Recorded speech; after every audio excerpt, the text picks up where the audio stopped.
میں خود پشاور آیا اور ڈاکٹر خان صاحب کے پاس ٹھہرا۔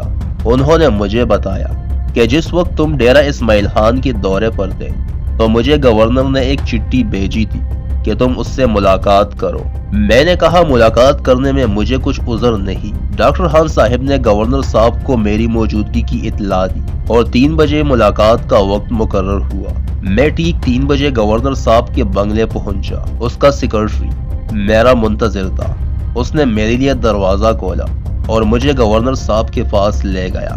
گورنر صاحب چند قدم میرے استقبال کے لیے آیا، مجھے اپنے پاس کرسی پر بیٹھایا۔ سیکرٹری باہر نکلا اور اس نے دروازہ بند کر دیا۔ احوال پرسی کے بعد گورنر صاحب نے پہلا سوال یہ کیا کہ میں نے تمام عمر پشاور میں گزاری لیکن کبھی آپ سے ملاقات نہیں ہوئی۔ میں نے کہا آپ کے پاس اکثر وہ لوگ آتے ہیں جن کا آپ سے کچھ مفاد اور غرض وابستہ ہو۔ پھر اس نے خدائی خدمتگاروں کے بارے میں بات شروع کی اور کہا ہمارے اور پٹھانوں کے تعلقات بہت خوشگوار تھے مگر چند لوگوں کی تیز و تند تقاریر کی وجہ سے ان کے تعلقات ہمارے ساتھ خراب ہو گئے ہیں۔ میں نے کہا تعلقات تقاریر سے نہیں بگڑتے، آپ کو تو معلوم ہوگا کہ جیمسن نے پٹھانوں کے ساتھ کیا سلوک کیا۔ یہ سن کر گورنر صاحب نے نظریں جھکا لی۔ جیمسن پولیس کپتان تھا۔ سال 1931 میں ہم نے چارسدہ کے شراب خانے پر دھرنا دیا۔ اس نے خدائی خدمتگاروں کے عضوی مخصوص کے ساتھ پانی سے بھرے ہوئے لوٹے باندھے اور ان کو ہنسی کرنے کے لیے مشین لایا تاکہ ان کی قوت مردانگی زائل ہو جائے۔ وہ خدائی خدمتگاروں کو ہنسی کرتا تھا۔ اس نے کئی خدائی خدمتگاروں کو مردانہ قوت سے محروم کر دیا اور ساتھ ہی نعرے لگاتا تھا کہ پٹھان نسل کی بے حقنی کر رہا ہوں اور پٹھان کی جڑ کاٹ رہا ہوں تاکہ ان کے ہاں آئندہ بچے پیدا ہی نہ ہو۔ خدائی خدمتگاروں کو ننگا کر کے مارتا تھا اور جب وہ مار کا کر بے ہوش ہو جاتے تو ان کو گندگی اور بول و براس کی غلیظ جوہڑ میں پھینک دیتا تھا۔ یہ سلوک پٹھانوں کی نظر میں موت سے بھی برتر تھا۔ میں نے کہا ہم خدائی خدمتگار بھی آپ کی رعایا ہے، ہمارے ساتھ بھی کم از کم وہ سلوک کریں جو آپ اپنی دوسری رعایا سے کرتے ہیں۔ اس نے کہا ہم سب سے یکساں سلوک کرتے ہیں اور لوگوں کو بے گناہ گرفتار نہیں کرتے۔ میں نے کہا اس سلسلے میں آپ کے ساتھ بحث نہیں کرتا لیکن آپ اکثر خدائی خدمتگاروں کو بے گناہ گرفتار کر کے ان پر بھی بنیاد مقدمے قائم کرتے ہیں۔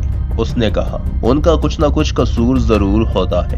میں نے کہا صدم کے حوالین کو آپ نے کس گناہ میں گرفتار کیا ہے جو ان دنوں مردان کی حوالات میں بند ہے؟ شاہ پسند خان اور اللہ داد خان نے کیا قصور کیا ہے؟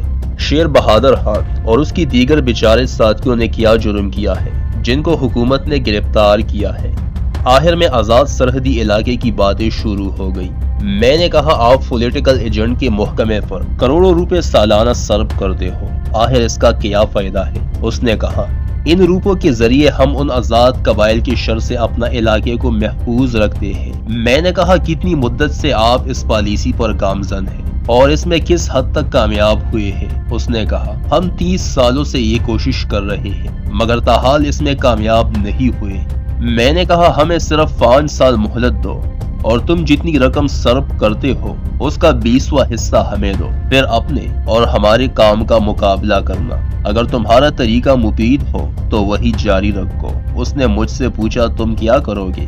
میں نے کہا ہم یہ رقم لوگوں کی تعلیم و تربیت اور صنعت و حرفت پر خرچ کریں گے اور لوگوں کو احساس دلائیں گے کہ ہم یہ سب کچھ قوم کے فائدے کے لیے کر رہے ہیں اور ہم قوم کے خیر ہوا ہے۔ پٹھان ایک ایسی قوم ہے جو جبر کی بجائے احسان سے بآسانی تابع ہو جاتی ہے، پھر یہ نہ خود ڈاکے ڈالتی ہے اور نہ ہی کسی دوسرے کو ڈالنے دیتی ہے۔ جب گورنر صاحب لاجواب ہو گئے تو کہنے لگے اس ملک کو روس اور افغانستان سے خطرہ لاحق ہے، اس وجہ سے ہم یہ سلسلہ ختم نہیں کر سکتے اور نہ ہی فوجوں کی تعداد میں کمی کر سکتے ہیں۔ میں نے کہا افغانستان کی بات تو رہنے دو، وہ غریب تو خود اپنا وجود برقرار رکھنے سے قاصر ہے، وہ ہم پر حملہ کرنے کی جرت کیسے کرے گا؟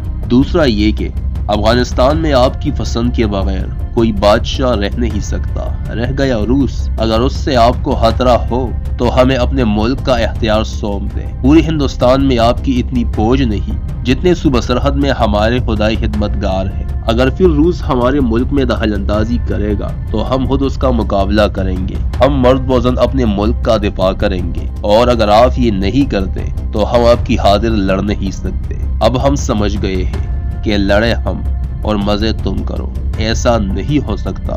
اس نے میری بہت سی باتیں نوٹ کی اور کہنے لگا، میں دلی جا رہا ہوں، ان باتوں کا ذکر وائسرائے سے کروں گا۔ پھر کہنے لگا، میں امید کرتا ہوں کہ آئندہ بھی اسی طرح ہماری ملاقاتیں ہوتی رہے گی۔ میں نے کہا، جس طرح اب کی بار مجھے لینے کے لیے پولیس بھیجی تھی، اسی طرح پولیس بھیجتے رہو تو میری اور آپ کی ملاقات ہوتی رہے گی۔ اس نے کہا، تم تو عجیب آدمی ہو، ذرا باہر نکل کر دیکھو، کتنے لوگ میری ملاقات کو آئے ہیں لیکن میں ان کو وقت نہیں دیتا، اور تو نہیں آتا۔ میں نے کہا، یہ جو آئے ہیں یہ اپنی اپنی غرض اور ذاتی مفاد کے بندے ہیں اور میری آپ سے کوئی غرض وابستہ نہیں۔